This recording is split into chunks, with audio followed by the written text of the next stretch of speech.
de la vie politique congolaise en 2013, on parlait effectivement de la cohésion parce que c'était l'un des thèmes. Et le gouvernement dont on a surtout parlé, qui doit évoluer pour mieux soutenir la cohésion nationale, c'est le gouvernement central. Je crois que le chef de l'État, dans son message, nous a encore dit que très bientôt, cela va être fait.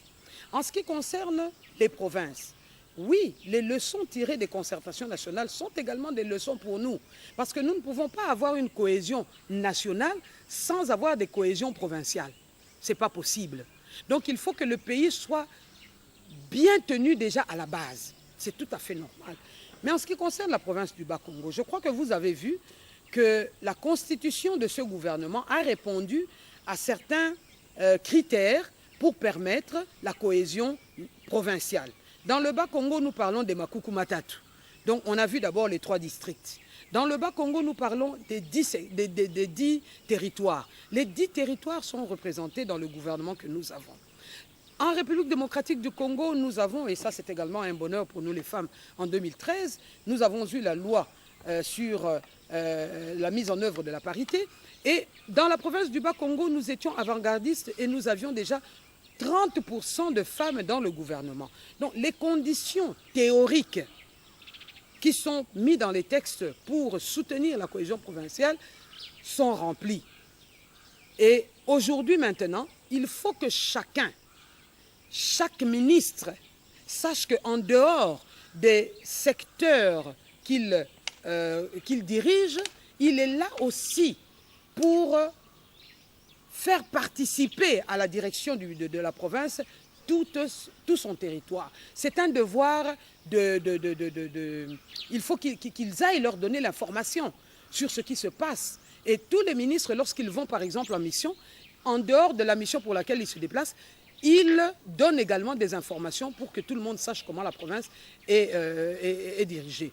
Mais il y a aussi le fait que la cohésion, parce que nous parlons surtout d'abord de la cohésion nationale, parce que ce n'est pas parce que la province est dirigée par les originaires, par les ressortissants, que c'est une province qui s'appartient à elle seule. Non, c'est une province qui appartient à la République démocratique du Congo. Et la politique qui est ici dans le Bas-Congo soutient la politique en République démocratique du Congo. Donc, il y a également cette politique des non-originaires qui est également appliquée à certains niveaux et qui doit être intensifiée comme on l'a recommandé également dans les travaux des concertations nationales. Donc la province du Bas-Congo, c'est une province à vocation nationale.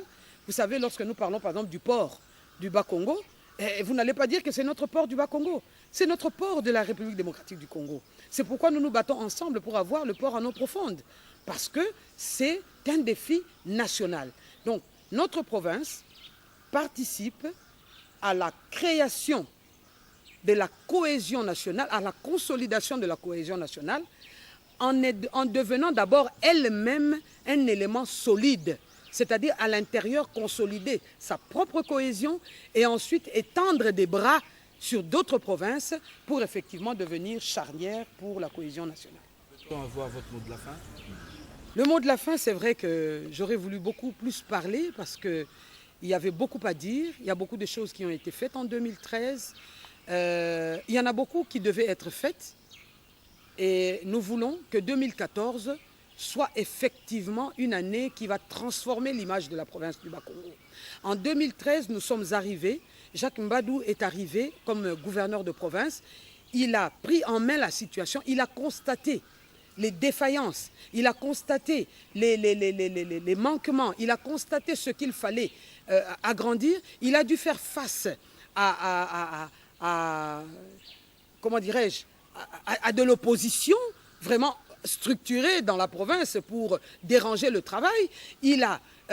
Donc il a dû créer les conditions pour que la politique qu'il a présentée le 13 avril à l'Assemblée provinciale puisse s'appliquer.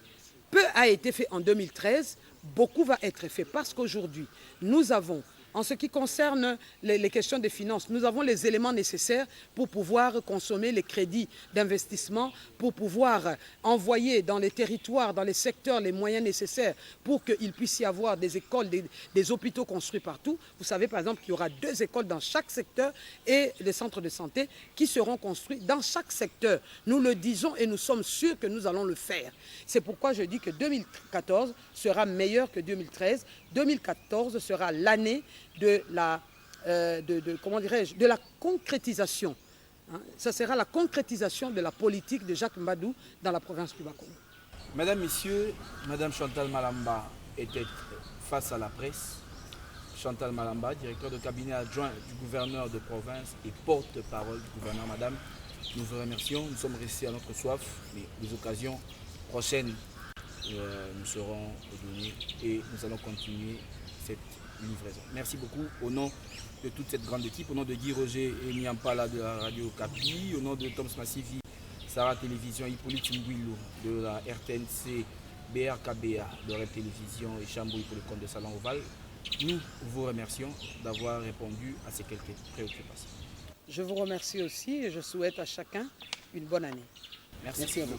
Mesdames, Messieurs, merci de nous avoir suivis et restez branchés sur les programmes de vos télévisions.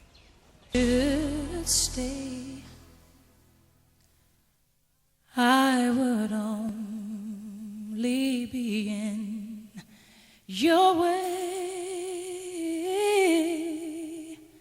so I'll go, but I know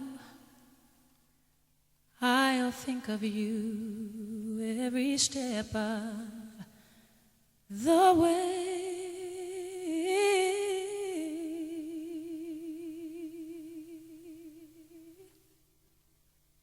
And